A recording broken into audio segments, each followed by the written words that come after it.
Family. I'm right back. I apologize for the interruption. But as I was saying is, just let's love on each other. Love on our mate. Love on our husband. Love on our boyfriend. Love on our kids. Just show unconditional love. That's what it's all about, you know. And we just have to do that for one another. We really have to do that for one another and just set the tone.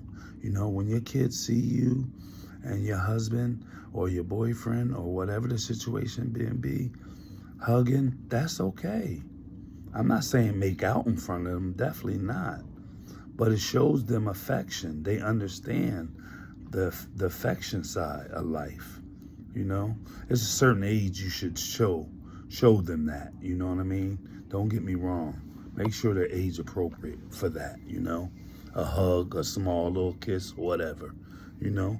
And then go hug them, you know what I mean? Kids, let me tell you something, teenagers, if they ain't been getting hugs prior to the teenage years, guess what? They ain't gonna want it then. They will not want it then. I assure you of that. They will not want it then. When my children hit teens, when they turn teenagers, I thought it was the end of the world. I thought it was the end of the world. Because I'm Superman to my children. To this day, I'm still Superman. But I felt like I lost my cape. I felt like I lost my cape because I wasn't getting all the time that I wanted with them. Now it became the cell phone, the texting, the this, the that, or what have you, you know? Once they hit them teenage years, it's a whole different thing. It's a whole different thing. Please excuse me. And I'm like, wow, what happened? What's going on? So I looked at my wife. I was like, what's going on? She's like, they're growing up. They're growing up. They got friends. You know, they want to talk to their friends a little more than they want to talk to you.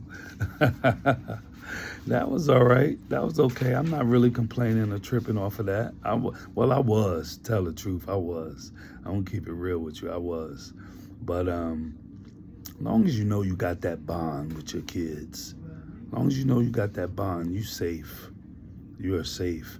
But once they turn teenagers, it's very important for you to be in this ear, because guess what? Their friends and social media is in this ear. And guess what? If they know right, they'll do right. And all you got to do is let go and let God. Let go and let God handle the situation. Stay on top of it. But this is what we have to do. It's really important. This is what we have to do with our children, you know, because, excuse me, a little tired today. Please forgive me, folks. What can happen is, with social media, they can talk to people in other countries now. I'm talking about far away. You understand? Different states, so on and so forth, you know. You hear in the news sometime, kids being kidnapped by someone they thought was 14 or 15, their age, and then that person talk to them and try to meet up with them, and they meet up with them. Next thing you know,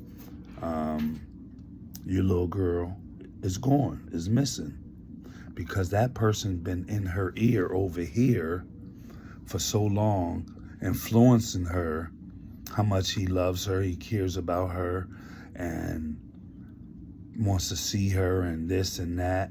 Then when they finally meet, she thinks she's meeting someone of her age, one of her peers. Excuse me. No, she's meeting an older gentleman. She's meeting an older gentleman. And guess what?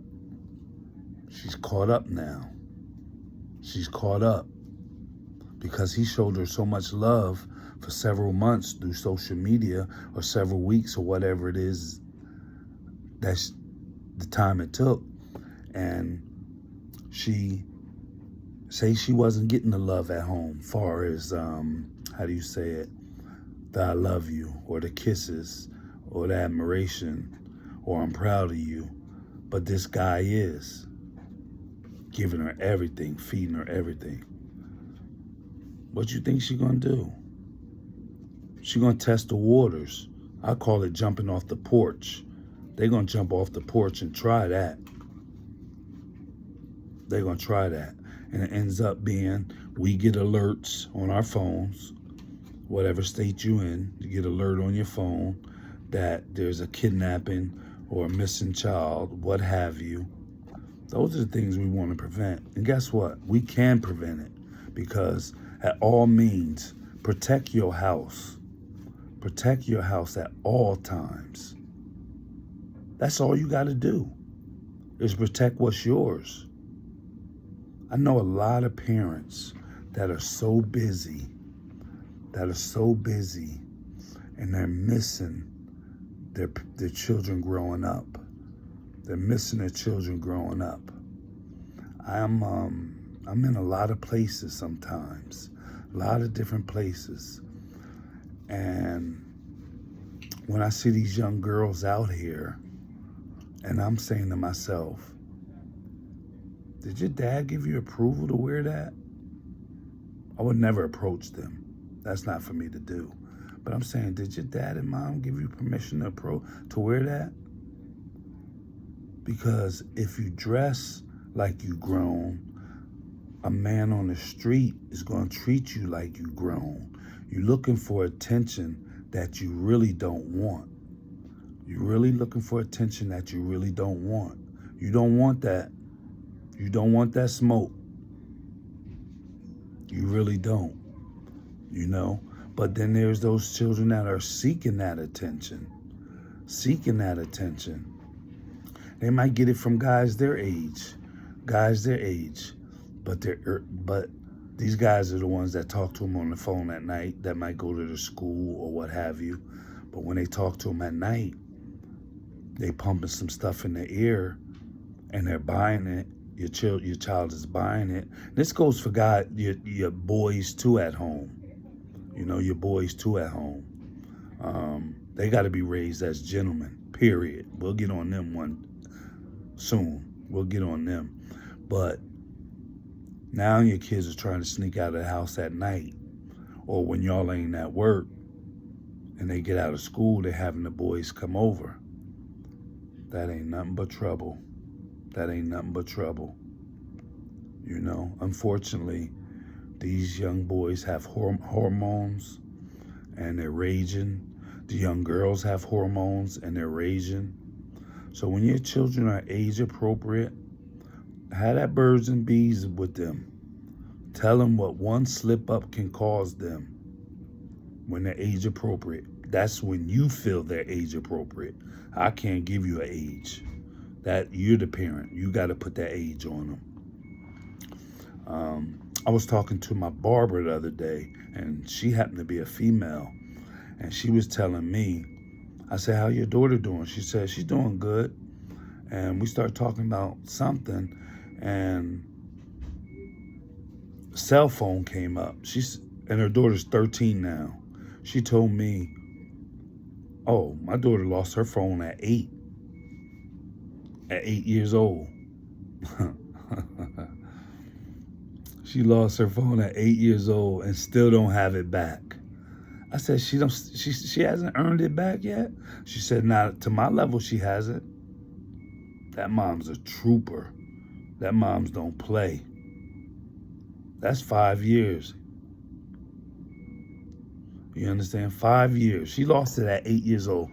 What could she possibly been doing at 8 years old to lose her phone? Only thing and I didn't get into that, but the only thing I can think about is her grades. She wasn't producing in school.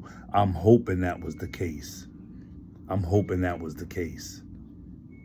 You know? But please do me a favor. Please look over your little girls. I'm not leaving the guys out, but I'm not talking about them right now. I'm not talking about the little boys.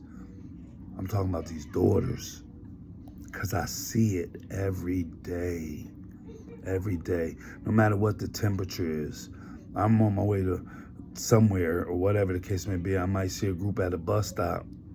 They don't even have a jacket on and didn't have the nerve to have I don't know if you call it a midriff shirt where it shows your belly, stuff like that.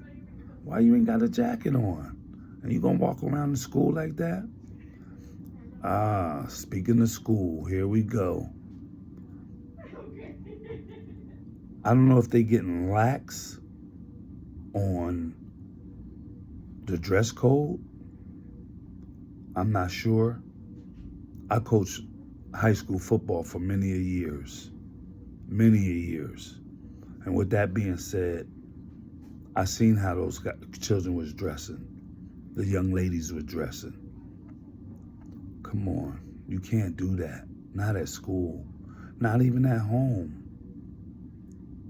Don't do it. Don't do it. I don't know if they're changing in the bathroom when they get to school or what the case may be. But parents, don't let your daughters leave the house, little princess leave the house looking like that. Because say your daughter's a freshman. These seniors don't care about no age. They don't care about no age. They look at that freshman just as much as they look at that junior and that sophomore. Believe that. I sit down with many of youths and talk to them. This is stuff coming out of their mouth. And let's go a little further. Now I'm going to bring it down to the 3rd grade, 4th grade. Guess what? If you ever get a chance to go to their school and go into the cafeteria and talk to the employees in the cafeteria, not the ones that's serving the food, but the ones in line helping them, or the ones at the register. Maybe the ones behind doing the food, but they're real busy. Ask them what they're talking about in 3rd grade. You would be surprised. You would be surprised what they're talking about in 3rd grade. Let me ask you something. Where you think they got that from? Where you think they got it from? They got it from one or two places. They either hearing it at home. Or they're hearing it from their friends, or they're hearing it from social media and looking at things that they shouldn't be looking at on social media. Please, I told y'all before, put a block on that phone where they can only see so many things. Actually, you can put a block on that phone where they can only be on it for so long a day. Think about it, parents. That's my age or a little younger. We didn't have phones. And we was all right. We talked to each other. Man, please, now people talk to people in all kind of countries, you know? And I'm going to touch this, but I'm not going to go hard on it. Maybe one day I will. Human trafficking is no joke. Human trafficking is no joke. Look it up. Read on it. That's the biggest thing going right now. Human trafficking. That's where they take and pick up a bunch of girls and ship them to other countries and have them work in brothels and other type of houses. I don't want to use the improper word name for it, but you can imagine. And they do the same thing overseas. The human trafficking. They bring them over here, have them work in massage parlors, different avenues they have them working in, you know? But human trafficking is so big. Don't let your child become a victim. That's all I'm going to say tonight. And I want to let you know, I appreciate each and every one of you guys. And I want to see nothing but success for everybody. Please like and subscribe to We All We Have. Leave me a comment. If you see somewhere I'm wrong and I said something wrong, let me know. That's your opinion. But I'm speaking from my heart. You never see me look down and read a paper. This is always off the top of my heart. Not my head, but not my brain, but my heart. Please look into it.